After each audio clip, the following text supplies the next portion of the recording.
یؤتی ہے من یشاء، یہ اللہ کا فضل ہے۔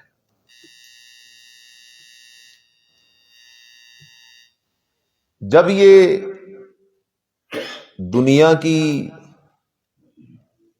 نظریں بند ہوں گی نا اور برزخ کی اینکیں لگیں گی، اس وقت ہمیں پتہ چلے گا کہ قرآن کے درس کی مجلس کتنی عظمت والی مجلس ہوتی ہے۔ حدیث پاک میں آتا ہے، نبی اکرم سب کہہ دو صلی اللہ ہو، آپ نے فرمایا مجتمع قوم فی بیت من بیوت اللہ تعالی، جب چند لوگ، ایک جماعت، ایک گروہ اللہ کے گھروں میں سے کسی گھر میں اکٹھا ہو کے بیٹھتے ہیں، یتلون کتاب اللہ ویتدارسونہ، اور اللہ کی کتاب پڑھتے پڑھاتے، سنتے سناتے، سمجھتے سمجھاتے ہیں۔ اللہ اکبر۔ آپ نے فرمایا حفتہم الملائکہ، قرآن کی مجلس کو فرشتے اللہ کے آ کے یوں ڈھانپ لیتے ہیں۔ غشیتہم الرحمہ، اللہ کی رحمت بھی ان پہ یوں چھا جاتی ہے۔ وَنَزَلَتْ عَلَيْهِمُ السَّكِینَہ، اور اگر دل کے برتن کو سیدھا کر کے قرآن سنے نا تو اللہ ان کے دلوں کو سکون، اطمینان سے بھر کے رکھ دیتا ہے۔ اتنی عظمت والی مجلس ہے۔ سوال ہے،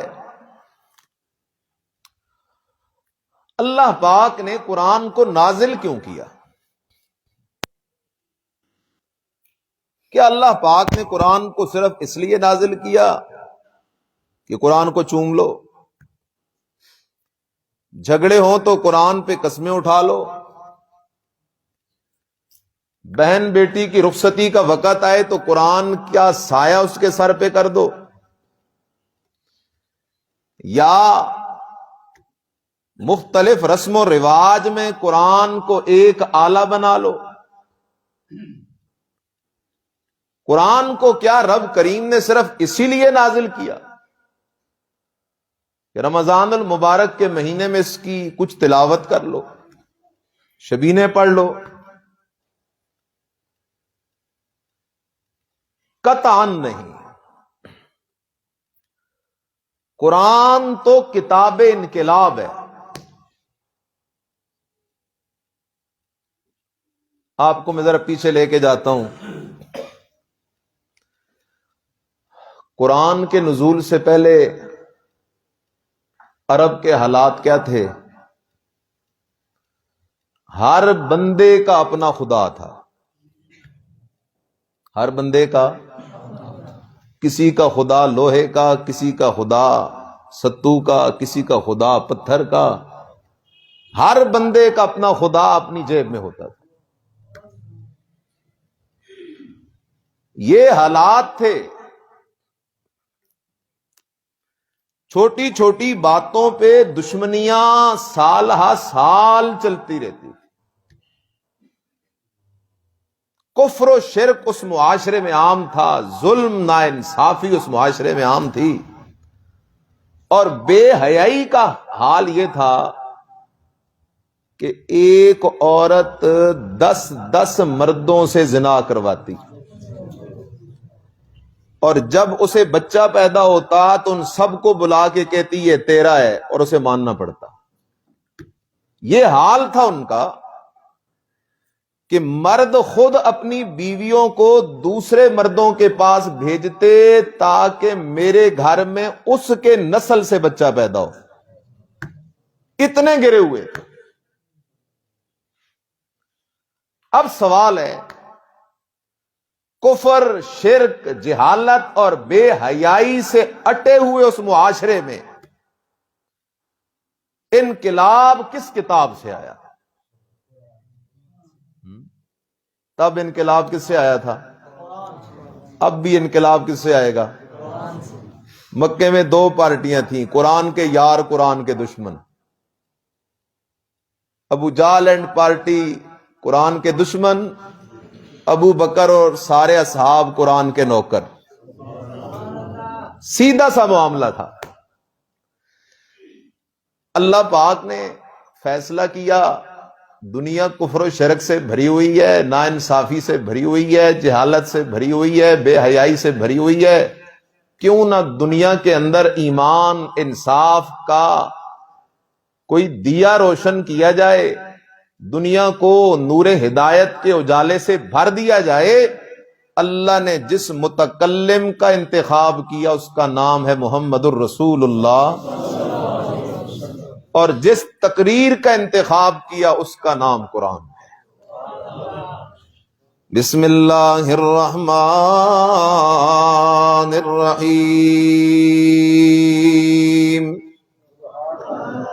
یا ایھا الرسول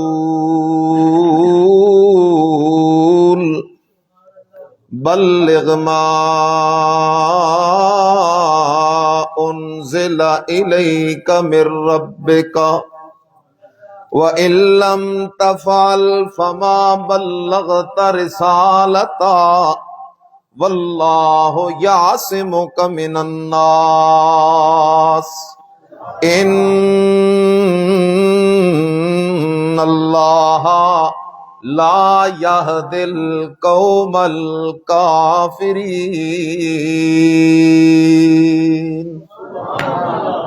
اے میرا پیغمبر، عرب کی اس دھرتی پر کفر و شرک عام ہے، اے میرا پیغمبر۔ دوسری طرف یہود و نصارہ بھی کفر و شرک کے اندر غرق ہیں، عرب کے یہ سارے لوگ بھی کفر و شرک میں غرق ہیں میرا پیغمبر۔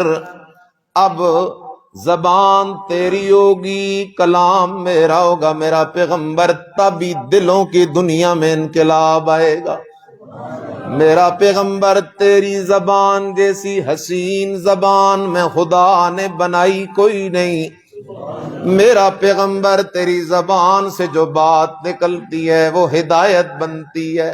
میرا پیغمبر، سارے انسانوں سے زیادہ عزت والی بات ہے تو تیری بات ہے، لیکن جہاں بات ہے لوگوں کے ایمان بننے کی، جہاں بات ہے لوگوں کو کفر و شرک کی کھائیوں سے نکال کر توحید و سنت کے منہج پہ لگانے کی میرا پیغمبر، تو مسئلہ تب حل ہوگا، زبان تیری ہوگی، قرآن میرا ہوگا۔ اس لیے میں ایک جملہ کہا کرتا ہوں، اللہ اکبر، ذرا خیال کرو نا، انسان بنتا ہے ایمان سے، ایمان نہیں تو انسان نہیں، انسان بنتا ہے ایمان سے اور ایمان بنتا ہے قرآن سے۔ اگر قرآن کے بغیر ایمان بننے کی گنجائش ہوتی، اللہ اپنے لاڈلے نبی سے کہتا میرا نبی اپنی باتیں سناتا جا، لوگوں کا ایمان بناتا جا، قرآن کے بیان کی ضرورت کوئی نہیں، تیری زبان لوگوں کی ہدایت کے لیے کافی ہے۔ لیکن بات ایسے نہیں، اللہ تو اپنے نبی سے کہتا ہے میرا پیغمبر بلغ ما انزل الیک من ربک، اے میرا پیغمبر تبلیغ کر۔ کیا کر؟ ہاں، تبلیغ کا حکم تو قرآن دیتا ہے، تبلیغ کا منکر قرآن کا منکر۔ میرا پیغمبر تبلیغ کر۔ اللہ کس کتاب کی کروں؟ فرمایا ما انزل الیک من ربک، میرا پیغمبر تیری زبان سے جو حدیث نکلے وہ سننا سنانا بھی تبلیغ ہے۔ میرا پیغمبر تیرے صحابہ کے سچے واقعات سننا سنانا بھی تبلیغ ہے، لیکن پہلے نمبر کی تبلیغ یہ ہے کہ قرآن بیان کرتا جا۔ قرآن کا پہلا نمبر میرا پیغمبر قرآن بیان کر. سیرت کی کتابوں میں آتا ہے نبی کریم صلی اللہ علیہ وسلم صحابہ کے درمیان کھڑے ہو جاتے، فرماتے حل من رجل یحملنی الی قومہ لان ابلغہ کلام ربی. او میرے ساتھیو، تم میں کوئی مرد ہے جو مجھے اپنی برادری کے پاس لے جائے تاکہ اس کی برادری کو میں اللہ کا قرآن سنا کے آ جاؤں. بلغ ما انزل الیک من ربک صبغۃ اللہ ومن احسن من اللہ صبغہ ونحن لہ عابدون. عیسائی اپنے بچوں کو ایک تالاب میں 2-4 غوطے دیتے، زرد رنگ کا پانی، اس میں عیسائی اپنے بچوں کو 2-4 غوطے دیتے، کہتے الآن سارا نصرانیہ، اب یہ پکا ٹھکا عیسائی بن گیا ہے. اللہ نے فرمایا او عیسائیو، تمہاری عیسائیت کا رنگ تو ایک دن بھی باقی نہیں رہتا. آؤ دیکھو ذرا میرے محمد کے صحابہ کو، قرآن کا رنگ ایسا چڑھا ہے. بلال انگاروں پہ تڑپ رہا ہے لیکن قرآن کا رنگ اتر نہیں رہا. صحابہ اپنی جانیں قربان کر رہے ہیں لیکن قرآن کا رنگ اتر نہیں رہا. سب کچھ قربان ہو رہا ہے لیکن قرآن کا رنگ اتر نہیں رہا. اللہ پاک کا قرآن کا رنگ ہے کیا؟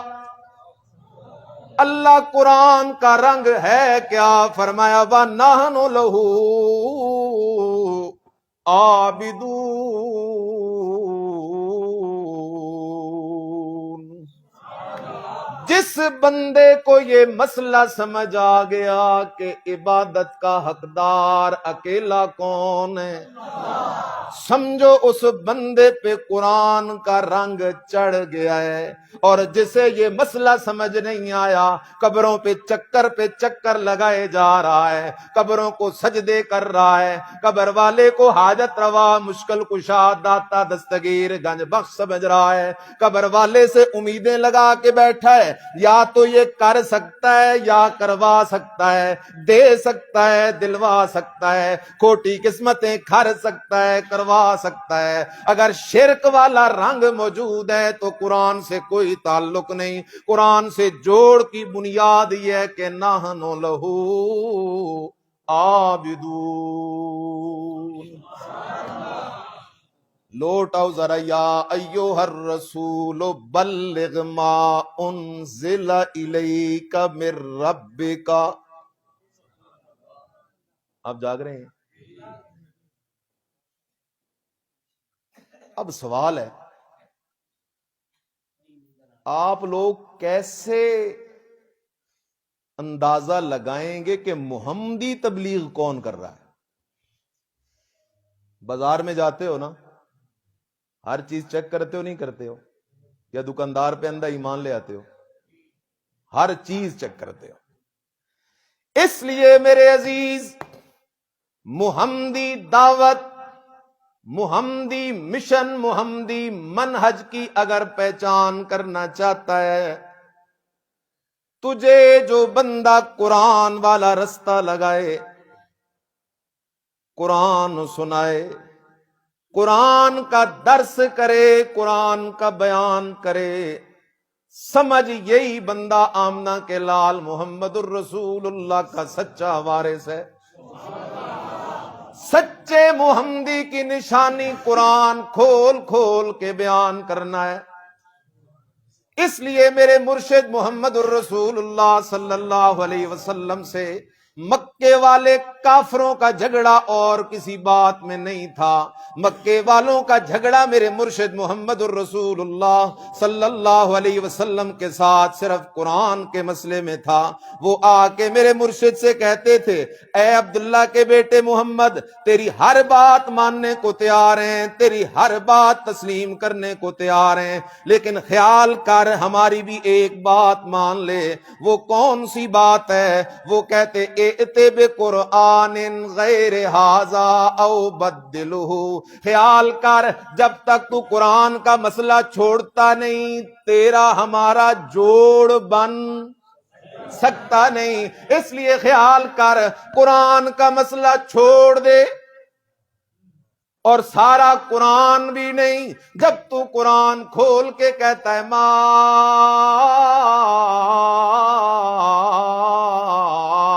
یملکون من قطمیر، جب تو قرآن کھول کے کہتا ہے لن یخلقوا ذبابا ولو اجتمعوا لہ، جب تو قرآن کھول کے کہتا ہے ان تدعوہم لا یسمعوا دعاءکم، جب تو او لوگو سن لو میں محمد قرآن بنانے والا بھی نہیں بدلنے والا بھی نہیں، میرا کام تو صرف قرآن سناتے رہنا ہے، میں قرآن سنانے والا ہوں، اس لیے ما یکون لی ان ابدلہ من تلقاء نفسی ان اتبع، جاگ رہے ہو؟ بڑا عجیب مقام ہے قرآن کا، ان اتبع الا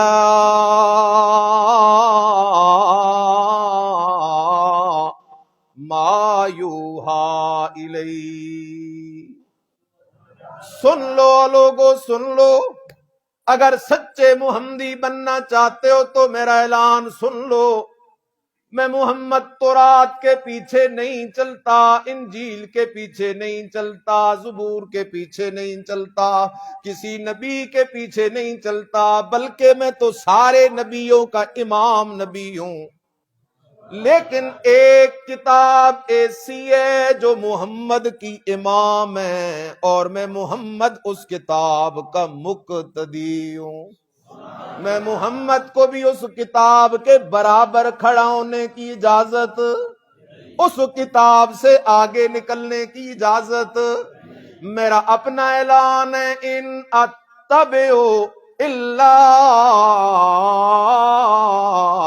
ما یوحی الی، میں محمد تو خود قرآن کے پیچھے چلنے والا ہوں، ذرا خیال کر بڑا قیمتی اصول تیرے دل دماغ میں ڈالنے لگا ہوں، آمنہ کا لال چلے تو قرآن کے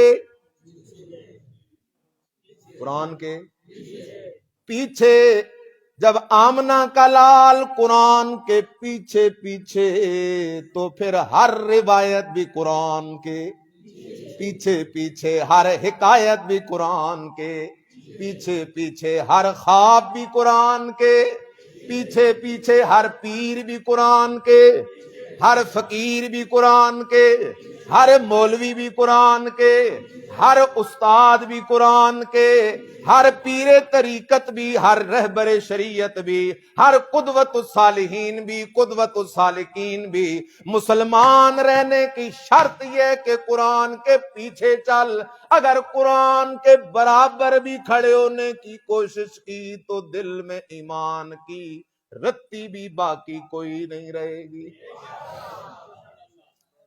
آج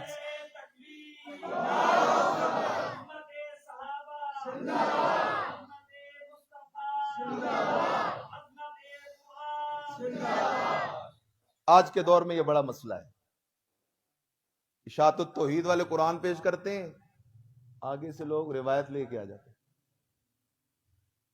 اشاعت التوحید والے قرآن پیش کرتے ہیں، آگے سے کسی حضرت جی کا فتویٰ لے کے آ جاتے ہیں، جاگ رہا ہے بھئی قرآن کے مقابلے میں تو میرے محمد کریم کی زبان سے نکلی ہوئی بات بھی چل، تو مفتی کا فتویٰ چل سکتا ہے؟ قطعاً نہیں۔ اس لیے خیال کر، لوٹا اپنے اس مضمون پہ، یا ایوہ الرسول بلغ ما انزل الیک من ربک، بڑا فضل ہے اشاعت التوحید والوں پہ، خدا کی قسم ہم لوگ اگر ساری ساری راتیں سجدوں میں گزار دینا تو اللہ کی اس نعمت کا شکریہ ادا نہیں کر سکتے۔ خوش نصیب لوگ ہو، علماء آپ کو آ کے قرآن سناتے ہیں، نہیں تو تمہیں بھی کہانیاں سننے کو ملتی، جب تک قرآن کے ساتھ قریب لگتا نہیں اس وقت تک دل میں ایمان والا کرنٹ آ سکتا ہی نہیں.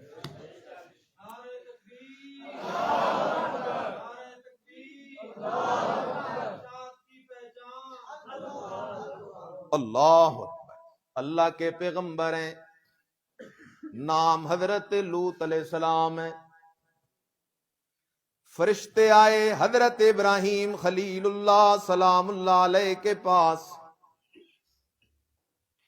فرشتوں نے آ کے حضرت ابراہیم خلیل اللہ سلام اللہ علیہ کو بیٹے کی بشارت دی.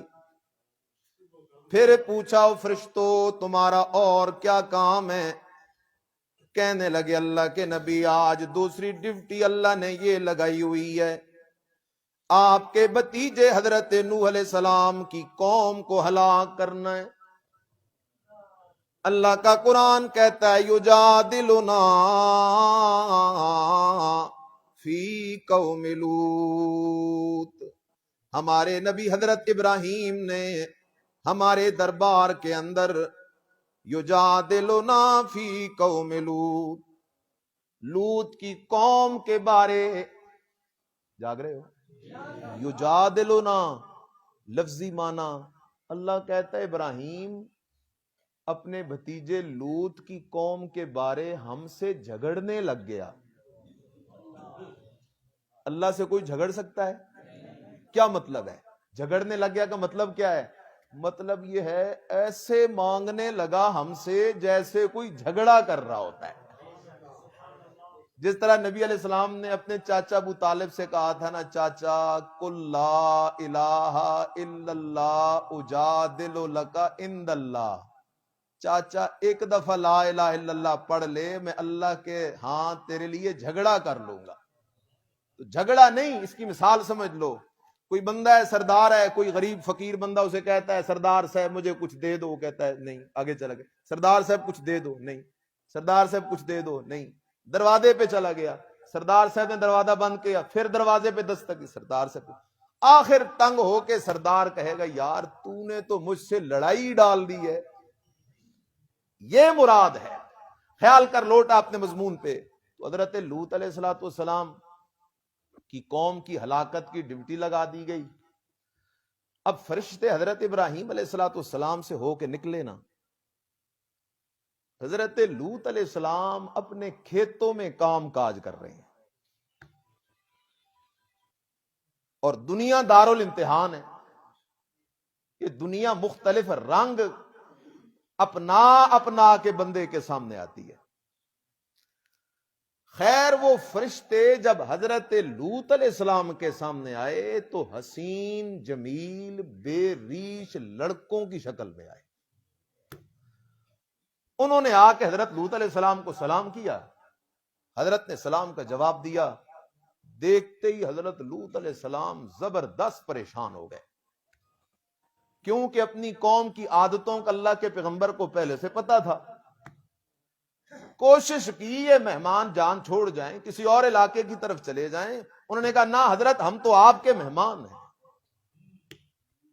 حضرت لوط علیہ السلام آخر کار مجبور ہوئے، اٹھ کے چل پڑے اپنی بستی کی طرف. اور کچھ ہی سفر کیا نا تو حضرت لوط علیہ السلام آہستہ سے کہتے ہیں ان کو سنانے کے لیے، پتہ تو کوئی نہیں ہے یہ فرشتے ہیں، ان کو سنانے کے لیے کہتے ہیں واللہ مالا وجہ الارض قوم اخبث من ہؤلاء. او مہمانو تم ایسی بستی میں جا رہے ہو، میں لوط کو اللہ کی قسم ہے اس زمین پر ان جیسے خبیث لوگ اور کوئی نہیں. بڑے خبیث لوگ ہیں میری قوم والے. فرشتوں نے وہ بات سن لی لیکن پیچھے مڑے کوئی نہیں. پھر تھوڑا سفر گزرا، پھر حضرت لوط علیہ السلام نے فرمایا واللہ ما لا وجہ الارض اخبث قوم من ہؤلاء. اللہ کی قسم میری قوم جیسی خبیث قوم دنیا میں اور موجود کوئی نہیں. پھر وہ خاموش رہے. حضرت لوط علیہ السلام نے تیسری دفعہ یہ بات کی, پھر وہ خاموش رہے. حضرت لوط علیہ السلام نے چوتھی دفعہ یہ بات کی, پھر وہ خاموش رہے. اللہ اکبر. ہر کام میں اللہ کی حکمت ہوتی ہے. ادھر سے اللہ نے فرشتوں کو آرڈر دے کے بھیجا تھا, میرا نبی لوط جب اپنی قوم کے خلاف گواہیاں دے تو کان رکھ کے سنتے رہنا. میرا نبی لوط جب اپنی قوم کے خلاف گواہیاں دے تو پھر تمہیں اجازت ہے ساری قوم کو ہلاک کر کے آ جانا. اللہ کا قرآن کیا کہتا ہے؟ وَلَمَّا جاءت رسلنا لوطا سیء بهم وضاق بهم ذرعا وقال هذا يوم عسير. حضرت لوط علیہ السلام کو اپنی قوم کے کرتوتوں کا پتہ تھا, اس لیے سیء بہم, جیسے ہی حسین جمیل مہمانوں کو دیکھے تو پریشان ہو گئے. حسین و جمیل مہمان دیکھے تو پریشان ہو گئے. وَذَاقَ بِهِمْ ذَرَا, اور پریشانی نے دل پہ اثر جو کیا تو دل میں تنگی آنے لگی اور زبان سے کہنے لگے ہذا یوم نصیب, یار آج کا دن تو بڑا مشکل دن آ گیا ہے. میں کیسے اپنے مہمانوں کی عزت پہ چوکیدارہ دوں گا؟ قوم تو بڑی بگڑی ہوئی ہے, لواطت کی عادی ہے, ہم جنس پرستی کی عادی ہے, غلمان بازی کی عادی ہے. میں کیسے آج اپنے مہمانوں کی عزت کا تحفظ کروں گا؟ اللہ کا نبی زبردست پریشان ہے. کیا ہے؟ اور جو مشکل کشاؤ وہ پریشان نہیں ہوتا, جو حاجت روا ہو وہ پریشان نہیں ہوتا, جو مختار کل ہو وہ پریشان نہیں ہوتا, جو مرضیوں کا مالک ہو وہ پریشان نہیں ہوتا. اللہ اکبر. مفسرین نے لکھا ہے حضرت لوط علیہ السلام ان کو لے کے جا رہے اپنے گھر کی طرف. رستے کے اندر ایک نہر پڑتی ہے, وہاں حضرت لوط علیہ السلام کی بیٹیاں کھڑی ہیں پانی بھرنے کے لیے. حضرت لوط علیہ السلام نے جو اپنی بیٹیوں کو دیکھا, مہمانوں کو ایک طرف روک کے اپنی بیٹیوں کے پاس چلے گئے, اس لیے کہ حضرت لوط علیہ السلام کی صرف بیٹیاں ہی بیٹیاں تھیں, بیٹے کوئی نہیں تھے. اس لیے قرآن کہتا ہے للہ ملک السماوات والارض یخلق ما یشاء یہب لمن یشاء اناثا ویہب لمن یشاء الذکور او یزوجہم ذکرانا واناثا ویجعل من یشاء عقیما انہ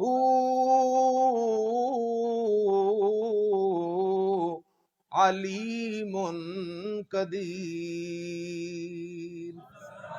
اللہ کہتا ہے او میرا بندہ, مسئلہ قرآن کے قرآن کا مان اگر دونوں جہانوں میں عزتیں چاہتا ہے, اللہ مسئلہ کیا ہے؟ فرمایا للہ ملک السماوات والارض, آسمانوں زمینوں کے چپے چپے کا مالک ہے تو اکیلا کون ہے؟ یخلق ما یشاء, سب کچھ کا خالق ہے تو اکیلا کون ہے؟ یہب لمن یشاء اناثا, کلوتے جسے چاہتا ہے صرف بیٹیاں دے دیتا ہے, بیٹے کوئی نہیں, جیسے اللہ کے نبی حضرت لوط علیہ السلام. جسے چاہتا ہے صرف بیٹے دیتا ہے, بیٹیاں کوئی نہیں دیتا. جیسے ابراہیم خلیل اللہ سلام اللہ علیہ, جسے چاہتا ہے بیٹے بیٹیاں دونوں دے دیتا ہے, اور پھر بچپن میں لے بھی لیتا ہے, جیسے آمنہ کے لال محمد الرسول اللہ صلی اللہ علیہ وسلم. جسے چاہتا ہے بے اولاد کر دیتا ہے, جیسے حضرت یحییٰ علیہ السلام. جاگ رہے ہو؟ ہیں اللہ کے نبی, ہیں اللہ کے کسی کی اولاد ہے ہی نہیں، کسی کی صرف بیٹیاں ہیں، کسی کے صرف بیٹے ہیں، اور کسی کو دی میرے مرشد نے اپنے لال ابراہیم کو ہاتھوں میں اٹھایا ہوا ہے، روح نکل رہی ہے، لیکن ایک سیکنڈ بھی دیر ہو نہیں سکی۔ پتہ چلا کہ اولاد کے خزانے نبیوں کے پاس تو نہیں تھے، اولاد کے ڈپو نبیوں کے پاس تو پیروں کے پاس کہاں سے آ گئے؟ یہ تو گارنٹی سے دیتے ہیں۔ پچھلے دنوں میں ایک علاقے میں گیا، میں نے بیان جو کیا، ایک بندہ مجھے ملا، کہتا ہے میں نے یہاں ایک پیر صاحب سے تعویذ لیا تھا، بیٹا ہو گیا ہے، اب وہ پیر کہتا ہے تجھے بیٹا میں نے دیا ہے، 2 لاکھ روپے مجھے دے۔ خیال کرو میرا بھائی، قرآن سے دور جائے گا نا تو کھو جائے گا۔ جس طرح بھیڑیے نوچتے ہیں نا جنگل میں، قرآن سے دور ہٹے گا تو تجھے انسانی شکل میں بھیڑیے نوچ جائیں گے، تیرا ایمان بھی نوچ جائیں گے، تیرا مال بھی نوچ جائیں گے، تیری عزت بھی نوچ جائیں گے۔ اس لیے اگر اپنا ایمان، اپنا مال، اپنی عزت بچانی ہے تو قرآن کو اپنے سینے سے لگا دے۔ لیکن مسئلہ اور بھی ہے، جب قرآن کو سینے سے لگاؤ گے نا تو چاروں طرف سے مار پڑے گی۔ اللہ کا دستور ہی عجیب ہے، اللہ اپنوں کو دنیا میں صحیح رگڑے دیتا ہے، پرایوں کو کچھ نہیں کہتا، اپنوں کو رگڑوں پہ رگڑے دیتا ہے، اور سارے رگڑے برداشت کر کے بھی تیرے دل سے جب اللہ ہی اللہ نکلے تو یہی ایمان کی نشانی ہے۔ اللہ سے سودا کوئی ایسا تو ہے ہی نہیں نا، مقصد ہی اور ہے۔ اس لیے لوٹا، حضرت لوط علیہ السلام نے اپنی بیٹیوں کو دیکھا، ادھر چلے گئے، خیر القصہ لوٹ آئے، مہمانوں کو لے کے چلے گئے اپنے گھر کے اندر۔ ذرا قرآن مجید کا انداز تو دیکھنا، بیوی نے قوم والوں کو خبر دے دی، بیوی نے قوم والوں کو خبر دے دی، کیونکہ حضرت لوط پیغمبر کی بیوی مشرکہ تھی، زانیہ نہیں تھی۔ ما زنت امرات نبی قط، تو نبی کی بیوی زانیہ ہو ہی نہیں سکتی، مشرکہ تھی۔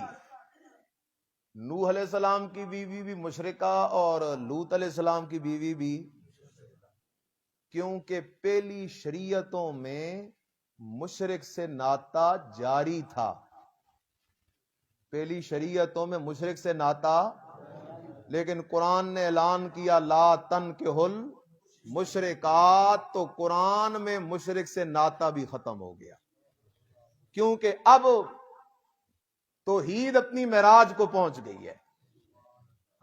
فرمایا اب کوئی نہیں ناطے کی اجازت۔ بہرحال مشرکہ تھی، خبر دے دی۔ اب قرآن مجید کا انداز دیکھو، قرآن کیا کہتا ہے، وَجَاءَهُ قَوْمُهُ يُهْرَعُونَ إِلَيْهِ،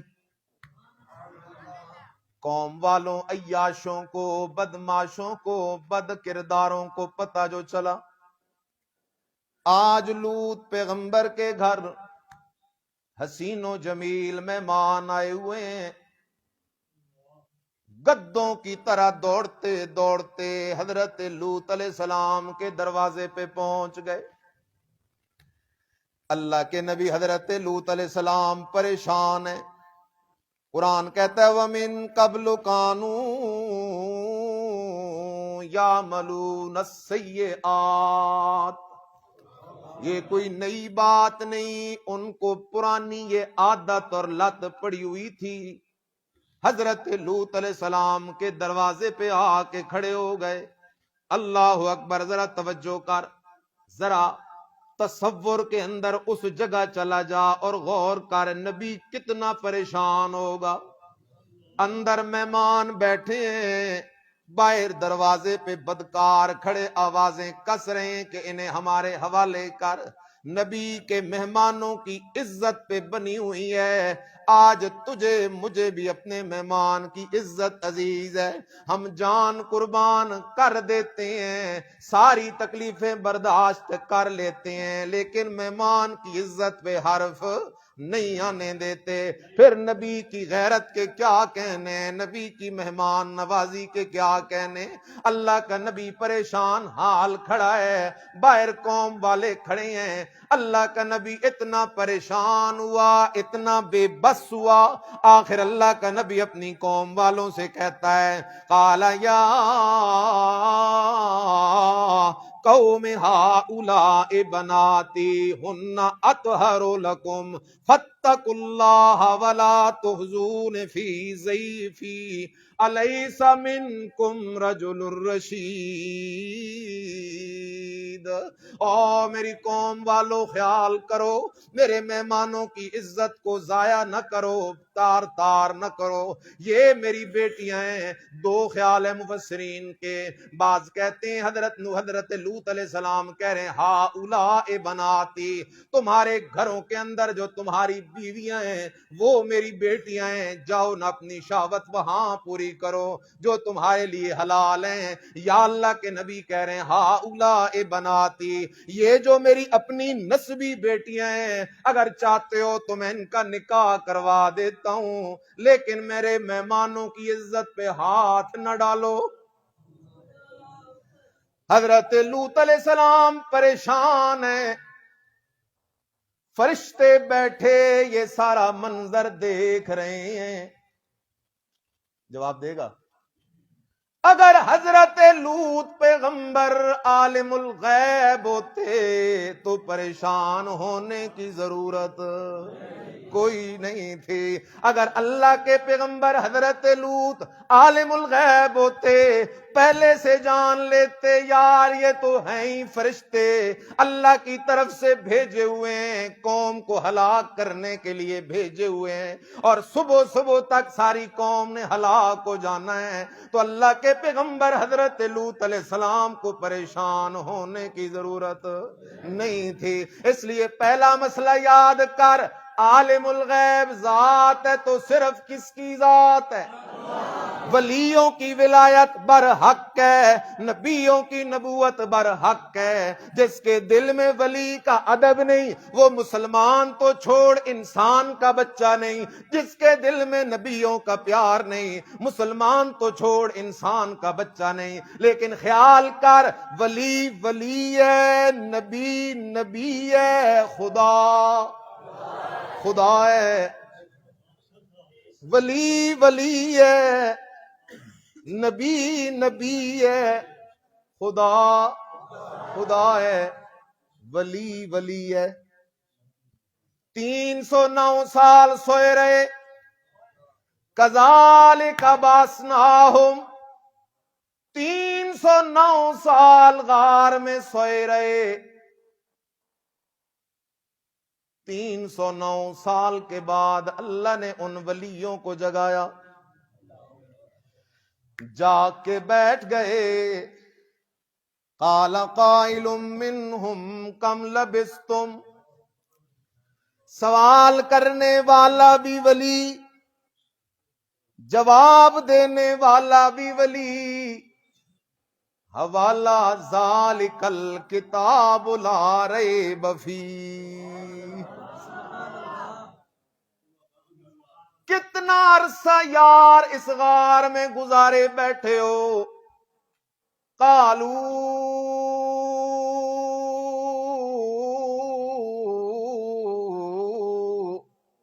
لبسنا یوما او بعض یوم, اے سائل ایک دن گزرا ہوگا, نہیں ایک بھی نہیں لگتا, ایک دن سے بھی تھوڑا وقت گزرا ہوگا.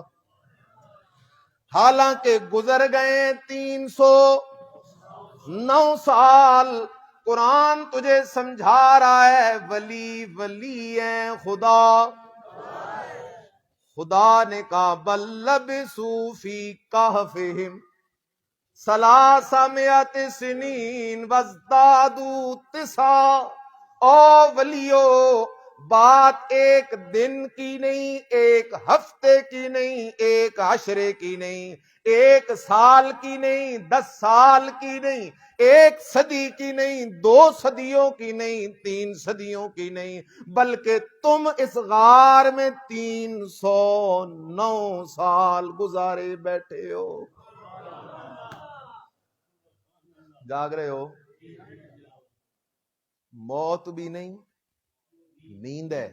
ضربنا علی آذانہم فی الکہف سنین عددا، نیند ہے۔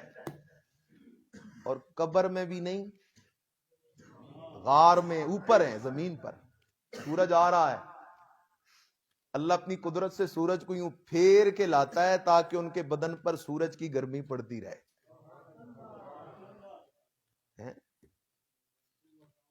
309 سال گزر گئے اور کہہ رہے ہیں ایک دن یا دن سے بھی۔